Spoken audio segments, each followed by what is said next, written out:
Hey y'all, I'm back with another book review. So, our book club read The God of the Woods by Liz Moore. Now, I thoroughly enjoyed this book. I accidentally got the large print book too, which ended up really saving my eyes and made me feel like I was conquering the book faster, which was totally not something normal for me. And so I was just like, oh, I'm reading so fast. And I was like, oh, but yeah. So it was a very, very, very quick read, I would say, because of that. But the other thing, so let's start with my favorite things. My favorite thing is the mystery. Even though I totally knew the first mystery is the girl that disappears if she's dead or alive. Pretty much knew instantly the answer to that, but I won't ruin it for you. And then they have another mystery about her brother going missing. And about halfway through, actually it was before halfway through, like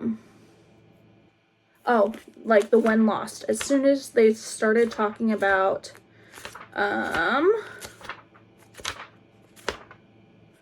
it's about right here. They talk about Alice and her whole mental breakdown.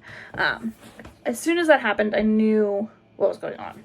And I hate that I knew immediately what was going on. And that's one of my qualms, but also was like, oh, it was a nice mystery. It was a nice mystery until I figured it out. The other thing is, I think The God of the Woods, the title is very deceptive to me because I thought it was going to be like kind of like a witchy book or like a mystery with ghosts or something like that.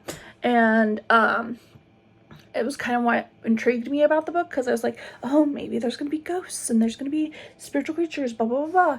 And they kept talking about the black flies, and the black flies are usually a representation of evil. And like, I don't know. I had lots of thoughts when I was reading it. I was like, okay. Like, because there was another book that I read a while ago. I think it was The House on the Lake or A House Across the Lake that had ghosts and stuff in there, and I was totally not prepared for that. But this one I was like, oh, it's gonna have ghosts. It has to have ghosts, right?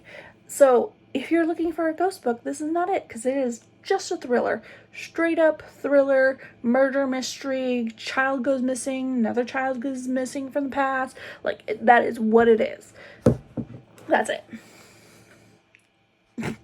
And I think that's what disappointed my heart the most, because I'm like, oh, I'm ready for the spooky stuff. I'm ready. And like, the person that is spooky is not really spooky. I don't know.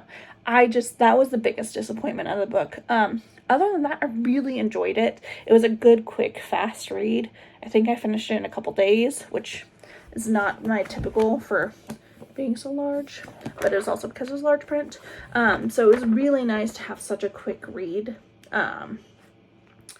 And I think, personally, there's some perspectives in here that they bounced around a lot.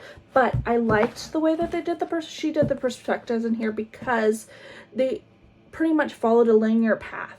Like, they didn't really stop on a cliffhanger and then go like 3 chapters on the same person. They would they would go 3 chapters on the same person, but they wouldn't like leave you too like in suspense and then back and forth and back and forth. Your brain didn't have to like bounce so much like the last book that was like I can't remember what it was, but the last book I read that was for book club was bouncy. It was so bouncy. So this one was really nice because the perspective would change, but it would continue along the same path, or it wouldn't change and just continue along the same path with the same person telling, which I thought was it made the story super enjoyable to read.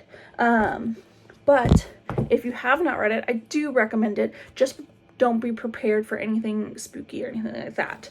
But I hope you all enjoyed this book, and y'all have a great day.